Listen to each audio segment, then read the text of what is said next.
bakteri itu harus cukup banyak gitu. Semakin bervariasi, semakin baik. Karena setiap bakteri, setiap kuman, setiap virus punya fungsi yang berbeda-beda, punya kemampuan yang berbeda-beda, sehingga dia bisa mempengaruhi kesehatan dari berbagai sudut gitu loh.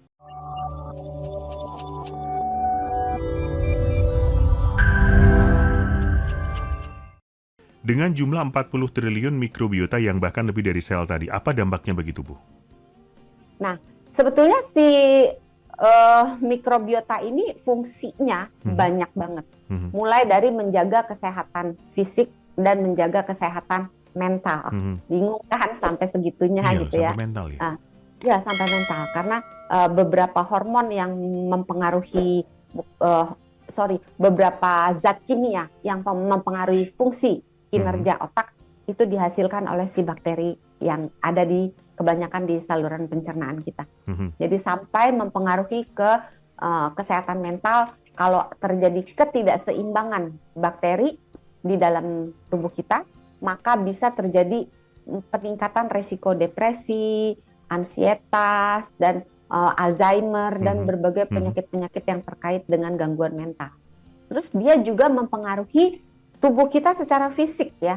Jadi dia bisa membantu proses metabolisme, proses pencernaan, membantu kita memproduksi asam lemak rantai pendek, membantu kita memproduksi vitamin, misalnya vitamin B12, vitamin K, membuat kita bisa punya sistem imun yang baik, menurunkan resiko terkena kanker. Itu kan banyak kan fungsinya kan.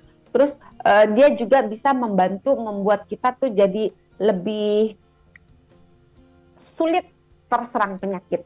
Karena di dalam tubuh kita tuh sebenarnya terjadi perang-perangan antara si bakteri baik dengan si bakteri jahat, si virus baik melawan virus jahat. Jadi kayak ada perang-perangannya, ada tentaranya, ada musuhnya gitu. Seru deh di dalam perut kita itu. Yang saya tangkap adalah asumsi saya, ini bekerja dengan baik ketika jumlah bakteri mikrobiota baiknya lebih besar daripada mikrobiota tidak menguntungkannya, jahatnya begitu. Iya, betul. Jadi selalu di dalam tubuh kita tuh tidak pernah steril. Yang jahat tuh selalu ada. Yang baik tuh selalu ada, hanya keseimbangannya itu. Yang Mas Daniel katakan itu sangat benar. Keseimbangan jumlah si antara yang baik dengan yang jahat itu harus tepat.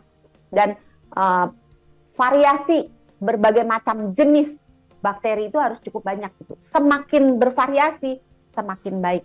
Karena setiap bakteri, setiap kuman, setiap virus punya fungsi yang berbeda-beda, punya kemampuan yang berbeda-beda, sehingga dia bisa mempengaruhi kesehatan dari berbagai sudut gitu loh. Oke. Jadi makin bervariasi, makin baik. Oke. Kembali ke tepat tadi dok, perbandingan yang tepat itu seperti apa? Sebenarnya agak sulit dikatakan sih ya. Mungkin bisa dicontohkan pada umumnya orang-orang dengan pola makan yang kebarat-baratan, yang biasanya tinggi protein, garam, tinggi garam, tinggi gula, tinggi lemak jahat, tinggi protein, terutama protein yang berasal dari daging merah, rendah serat.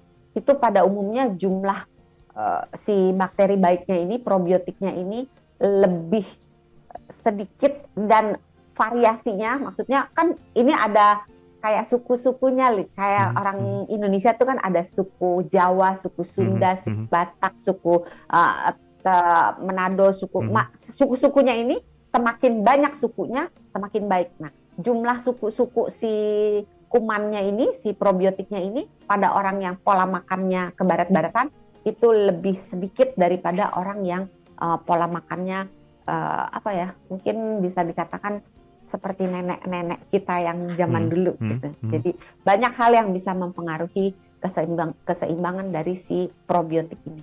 Oke, intinya ketika lebih banyak yang baik itu sehat. Iya, betul.